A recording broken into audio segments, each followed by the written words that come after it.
Hello दोस्तों, welcome back to another explanation video. तो दोस्तों आज मैं एक्सप्लेन करने जा रहा हूँ 2010 में आई action adventure movie the warrior's way को। तो बिना कोनो देरी किए एक्सप्लेनेशन शुरू करते हैं। तो मूवी की शुरुआत 19वीं सदी में होती है, जहाँ चाइना में एक यंग नाम का एक महान योद्धा रहता है, जो कि सैड फ्लूइड नाम का एक ग्रुप का योद्धा होता है। यंग के जीवन में सिर्फ एक ही मकसद होता है, दुनिया का सबसे शक्तिशाली वॉरियर बनना। और एक दिन यंग ने दुनिया के सबसे शक्तिशाली तलवारबाज को मार दिया, तो वह खुद ब खुद ही सबसे महान तलवारबाज बन गया। वो महान तलवारबाज एनिमी नाम का ग्रुप का था, और सैड फ्लूइड और एनिमी ग्रुप में सदियों से दुश्मनी थी। दोनों ग्रुप के योद्धाओं ने कसम खाई थी कि वे तब तक लड़ते रहेंगे जब तक कि कोई एक ग्रुप का नामो निशान ना मिट जाएगा।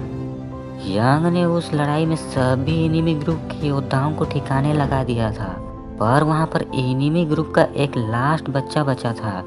उस बच्ची के भोलेपन को देखकर यंग उसे मार नहीं पाया। यंग उस बच्ची को लेकर अपने साथ अपने ही घर ले जाता है, पर वो बच्ची दुश्मन की ग्रुप की थी, इसीलिए यंग के ही ग्रुप के योद्धा उसे मारने की कोशिश करने लगे। इस कारण यंग अपना घर छोड़कर निकल जाता है। उसका एक इस्माइली नाम का दोस्त था, जो कि अमेरिका में रहता था, इसीलिए यंग अमेरिका चला जाता है। बहुत मुश्किलों के बाद यंग लोड नाम के एक टाउन में पहुंचता है। उस टाउन के ज़्यादातर घर टूटे फूटे रहते हैं। यंग को वहां एड बाल नाम का एक बौना मिलता है। यंग बौने से उसके दोस्त इस्माइली की फोटो दिखाकर उसका पता पूछता है। तब एड बाल उसे इस्माइली के घर पर ले जाता है। वहाँ पर एड बाल बताता है कि इस्माइली तो 3 साल पहले ही मर चुका है, पर उसका लॉन्ड्री शॉप अब भी चल रहा होता है। फिर यंग की मुलाकात रॉन नाम के एक बेवड़े से होती है, जो कि हमेशा टून रहता था। फिर उसकी मुलाकात लिनी नाम की एक लड़की से होती है, जो कि इस्माइली की दोस्त थी। लिनी उस बच्ची के पेरेंट्स के बारे में पूछती है। तब यंग बताता है कि वे दोनों मर चुके हैं। फिर यंग बताता है कि वो इस्माइली का दोस्त है। तो लिनी कहती है तो फिर उसे इस्माइली की लॉन्ड्री शॉप चलानी चाहिए, पर यंग को तो लॉन्ड्री में काम करना ही नहीं आता था। तो लिनी कहती है कि वो उसे काम सिखा देगी। एक दिन यंग शॉप पर बैठा था, तभी कुछ लड़के आकर उसे परेशान करने लगते हैं। तभी एट बाल आकर यंग को लंच करने ले जाता है। रात को यंग बच्ची को लेकर लिनी के घर की तरफ जाता है। लिनी ओपेरा म्यूजिक सुन रही थी। यंग ने आज से पहले कभी भी ओपेरा नहीं सुना था। तभी बच्ची आवाज कर देती है और लिनी दरवाजा खोल देती है। फिर वो यंग को अंदर आने कहती है। यंग म्यूजिक सुनकर काफी सरप्राइज हो जाता है।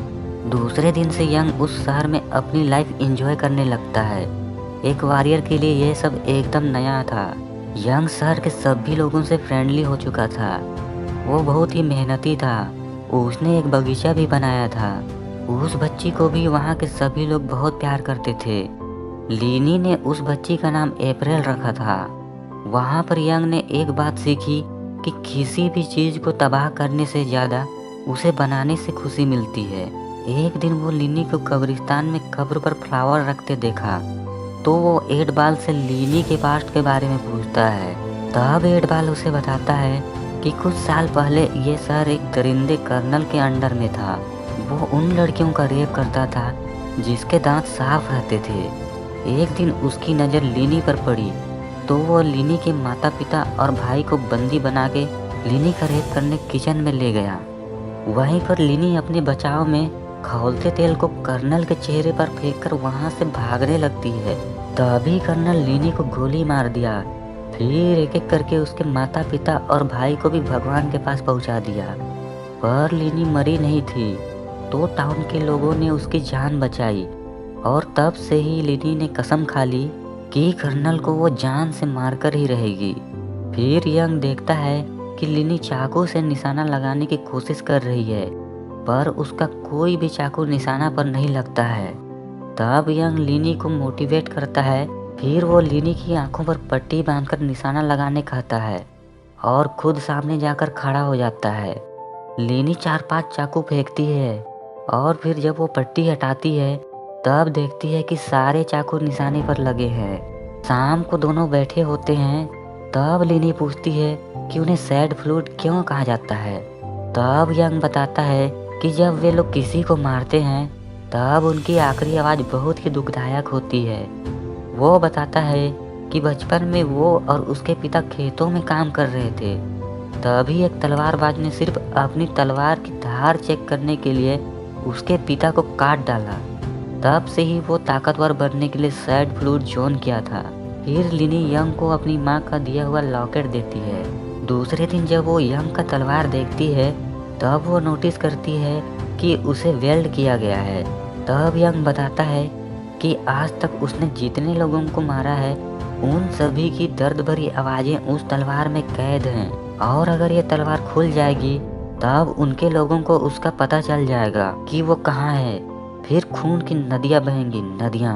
फिर हम यंग के मास्टर को देखते हैं जिसे किसी तरह पता चल गया होता है कि यंग अमेरिका गया है, और वो बहुत सारे वॉरियर्स को लेकर यंग को ढूंढने निकल जाता है। वहीं यंग लिनी को तलवार चलाना सिखा रहा होता है। वहीं शहर के लोग क्रिसमस मना रहे होते हैं और यंग को तो क्रिसमस क्या होता है ये पता ही नहीं होता है। फिर सभी नाचते हैं। यंग लिनी को तलवारबाजी सिखाना जारी रखता है।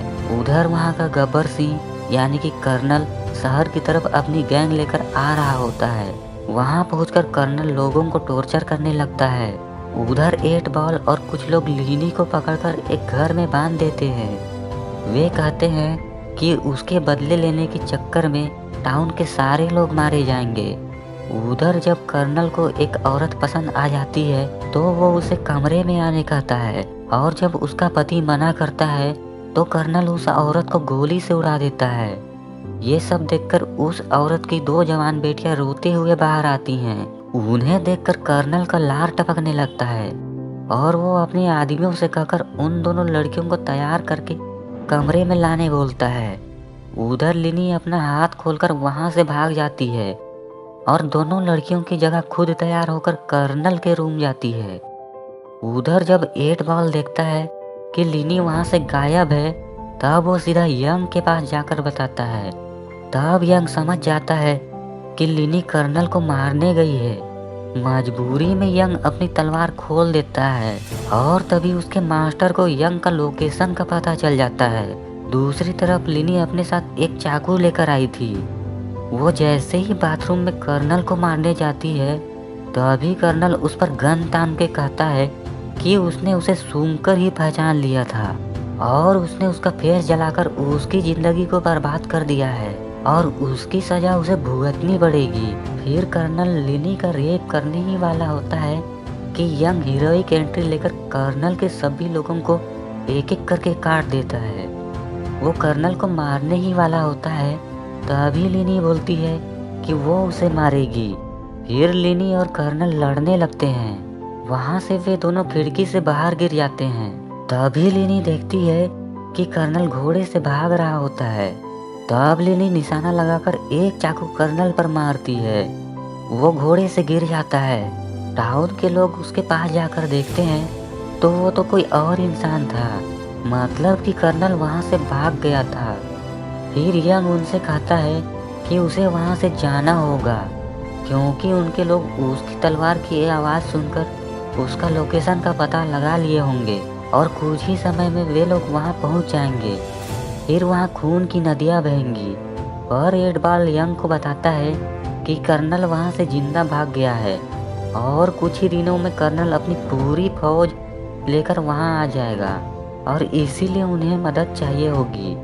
फिर वे लोग कर्नल की फौज से लड़ने का प्लान बनाते हैं। वहीं बेवड़ा रोन एक बहुत अच्छा निशानेबाज था। फिर वे लोग कब्रिस्तान में बहुत सारे राइफल्स, बुलेट्स और एक्सप्लोजिव निकालते हैं जिन्हें कि उन्होंने बहुत साल पहले छुपाया था।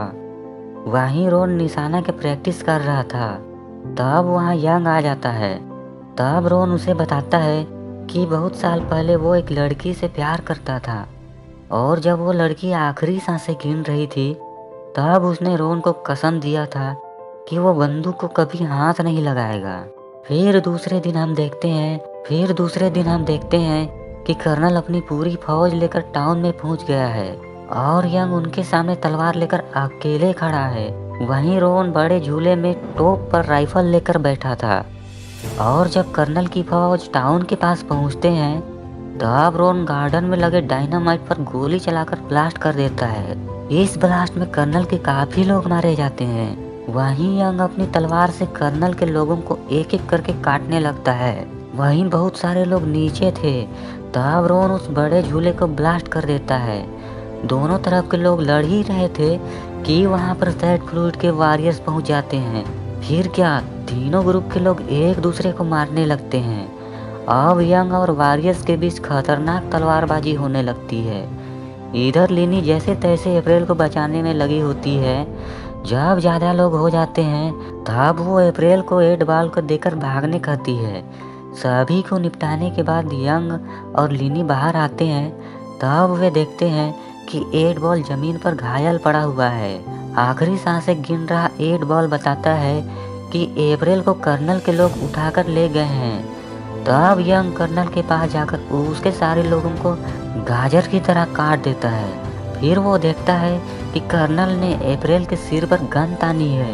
यंग अप्रैल को बचा लेता है पर वो कर्नल को नहीं मारता है। तब लिनी कर्नल से लड़ने लगती है और फाइनली वो कर्नल को मारकर अपनी बदला को पूरा करती है। और जब वे बाहर आते हैं तब वे सामने देखते हैं कि वहाँ यंग का मास्टर बैठा है। मास्टर यंग को अप्रैल को मारकर अपने साथ चलने कहता है पर यंग मना कर देता है। फिर हम यंग और मास्टर को आमने सामने पाते हैं। वे दोनों एक दूसरे से फाइट करते हैं। इस फाइट में यंग अपने मास्टर को मारकर हरा देता है। उसके बाद यंग अप्रैल को लिनी को सौंपकर वहाँ से चला जाता है क्योंकि वो जानता है कि उसके लोग उस तलवार की आवाज़ को सुनकर उसे ढूंढ ही लेंगे। फिर हम यंग को एक बर्फीले जगह पर देखते हैं। तभी उसके लोग उसे ढूंढते हुए वहां पहुंच जाते हैं और यंग उनसे लड़ने के लिए तैयार हो जाता है और मूवी यहीं ख़त्म हो जाती है। आशा करता हूं दोस्तों आपको एक्सप्लेनेशन पसंद आया होगा। अगर हाँ तो प्लीज़ लाइक कर दीजिए। अगर आपको किसी और मूवी का एक्सप्लेनेशन चाहिए तो आप कमेंट करके मुझे बताइए। और जाने से पहले इस चैनल को सब्सक्राइब कर दीजिए। मैं मिलता हूँ आपको नेक्स्ट एक्सप्लेनेशन वीडियो पर। तब तक के लिए बाय।